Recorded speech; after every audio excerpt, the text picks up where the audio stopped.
Hi crafty folks, Amy here with Amy's Wares, and today I'm going to play with some liquid watercolors. So let's jump right in.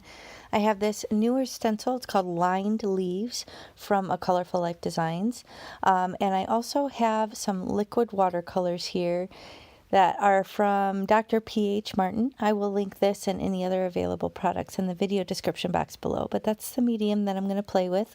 I have this glass palette, I have my water brush pen, which I don't really end up using, and some Canson watercolor paper. So here is a photo of a couple of the cards that I make, but I do end up with some extra panels. So do stick around and you'll see how I like to play with this fun medium.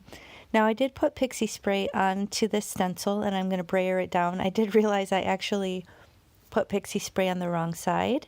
You can always look at the stencils from A Colorful Life Designs and she'll put the etching down in the bottom left of the name. So that's how I realized that I did it on the back side. But that's okay because I wanted the composition this way, so not a big deal. But here I have the liquid watercolor and you really just need a drop or two. I ended up having a lot extra, which is why I kind of just kept playing and created extra backgrounds here. That yellow was kind of clogged. So these have actually been sitting in my craft room for a while. I just recently thought, hey, I need to bust those out.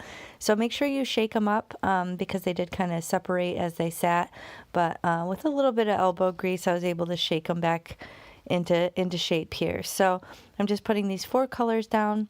And I do start off initially, or I was thinking I was going to use my water brush pen, but then I thought, this typically works better with this nice watercolor brush. So I dip the brush in my water here, and then I'm just kind of then going into the liquid watercolor, and I'm filling in all the openings, just brushing that pigment across my watercolor cardstock here.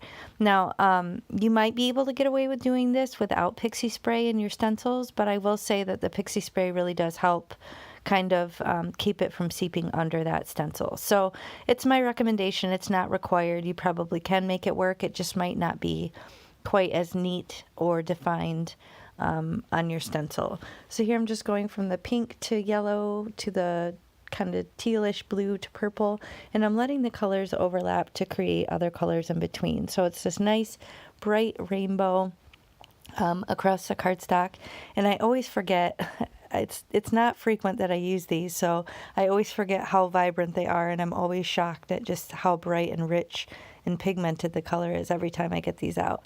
So here I just have my stamp chamois here just to kind of clean off my brush as I go, and I'm just filling in little openings that I can see didn't get any paint. I'm just kind of using water and blending it together in spots. Now you'll see when I do remove it, it does end up having a little bit of a mistake, primarily in the lower right side, but it's really not a big deal and not enough to keep me from using this gorgeous panel. So I'm just carefully pulling this back. Here you can see the mistake down in the blue area, but look at that detail. It's just shocking. I only let it sit a minute. I don't wait for it to dry or anything like that, but I don't want to waste all this residual ink, so I decided to grab another piece of watercolor cardstock, and then I'm just going to brayer this down onto another piece of cardstock, and it gets almost like a reverse monoprint look. So obviously it's more distressed and things like that, but it's still a fun print and you could find something fun to do with it. So again, here I decided to give the water brush pen a go, but then I think, it's not the best for this. So again, I reach back for that kind of fat watercolor brush, and I don't want to waste these inks, and I don't really want to leave them in the palette here. So I decided to just make some more panels. This is a favorite go-to of mine when I want to play with watercolors, but I'm not feeling particularly inspired. I feel like anybody can do this. It doesn't have to be uniform. It looks better when it's messy. Kind of doing yellow separately. I did need to grab a little bit more yellow because I didn't have quite enough. Always leave room for the yellow. I think I learned that from maybe Christina Werner. So a lot of times it's even good to start with the yellow and to do kind of a fat strip of yellow because it's usually so easy to be taken over by the other colors. So be conscious of the yellow if you're using that in your rainbow spread. But these colors are just flowing together and so watercolor pretty. Now here again, I have more ink. I don't want to waste it. So I'm just doing some flower-like shapes, very organic. I'm not the best at painting flowers. I just kind of make funky shapes, and then I usually come back in and draw over them with a micron pen, which I will show you what I did here shortly. So stick around for that. But basically I'm doing little dabs, little squiggles, little circles, all sorts of random flowy shapes that you don't take too seriously really can end up looking like flowers no matter what you do. So don't overthink it, just play. You can see I'm really just kind of scribbling down, just dotting down little bits, and then when it dries I kind of look at it and think, oh well, if I draw a little line this way it gives the illusion of a flower that way, or it's just really simple. It's much more simple than you think. I'm not the best at it, obviously. I'm no watercolor artist, but I do have fun doing this, and I usually end up liking how the cards look. So these I used a stitched edge rectangle die from LDRS Creative. It's a small business in Michigan. I'll link that below. I actually did that. I only attached those two to card bases. These I'm going to set aside and play with later. But here you can see I just did some very simple lines, just again scribbles with a micron pen, or you could do like a Copic fine liner and just draw over it and create some flowers. So now I'm just going to shop my sentiment book here. This is my storage solution where I keep all these die cuts that are ready to go. Just helps me make cards quickly and kind of batch a bunch of them at once. I'm just going to flip through these little baseball pocket protector sheets and figure out what kind of card I want to turn this into, and then I'm going to attach these to the card bases. Here I'm just flipping through my options. These I'm really excited to use. I haven't used them yet.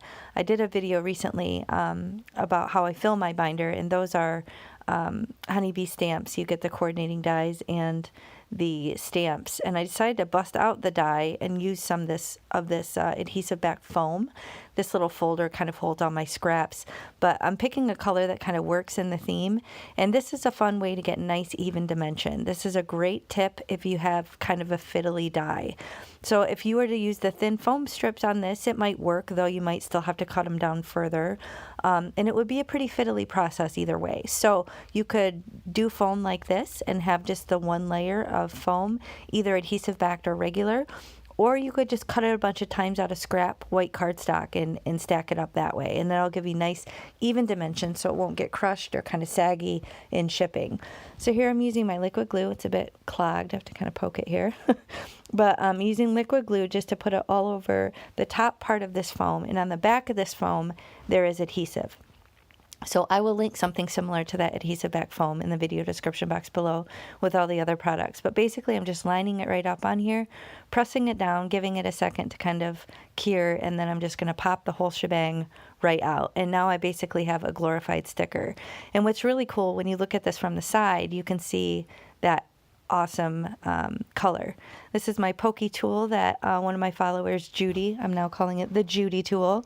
She sent it to me. She made it for me. She's in Arizona, and that cute little cactus on the top makes me think of her. So thanks again for that, Judy. But I'm just going to place this right down, and you have that fun color pop to the side and nice even dimension. And then these, I'm going to show you, this is my storage solution for my panels that are made and kind of ready to go. So this is another part of my batching process. That's an old chocolate box that I store them all in. And here are the finished cards. Thanks for sticking around to the end. I added some clear resin droplets just to give it a little bit of bling and odd numbers on both cards. Here's this one finished with the Love Ya. So I will link everything below. Be sure to check out A Colorful Life Designs and LDRS Creative. They're both great small woman-owned businesses, and I'll catch you next time. Thanks.